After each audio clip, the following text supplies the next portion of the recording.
specifically casinos. What is your position on the casino legislation?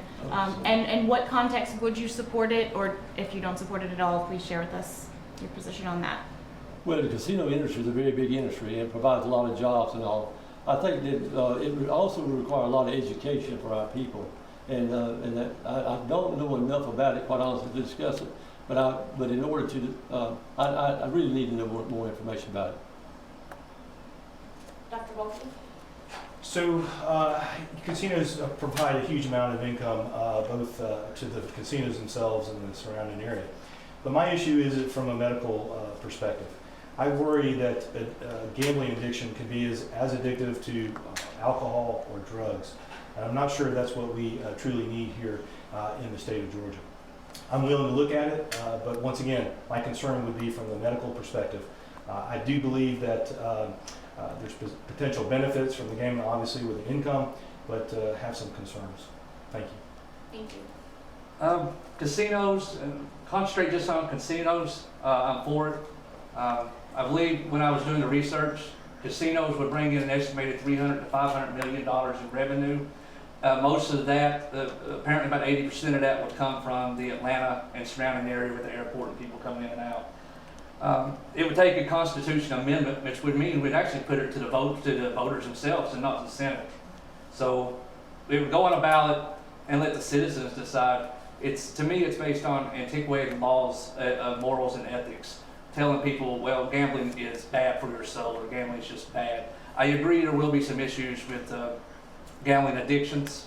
Every state that has gambling also builds in from revenue to take and fund certain programs to help people that become addicts. Georgia already actually has a program. Georgia's already looking at introducing casinos, and they want to place it under the Lottery Commission, which I believe they want to change the name to the Georgia Gaming Commission. But I'm for it. I believe it will create a revenue stream that we can use to rebuild the Georgia pension for state workers such as correction officers and road workers and stuff like that, where they're behind so far. I believe just letting people spend their money how they want to spend their money, and not the government saying you're not allowed to do that, because I believe it's bad. Thank you. Ms. Palmer? Thank you. The issue on casinos is one that would have to come before the entire voter base here in Georgia to approve or to disapprove. We all remember that we voted for, or that a majority of the voters voted for the Hope Scholarship, and that became the law in Georgia. So likewise, casinos would go under that same route to become legal. Now, I had the opportunity to preside over a series of cases during my time as a Superior Court judge, where you'll all recall that a number of those illegal lottery machines were being used in convenience stores and in the back of lounges and other types of places. And the district attorneys came through and shut all of those down.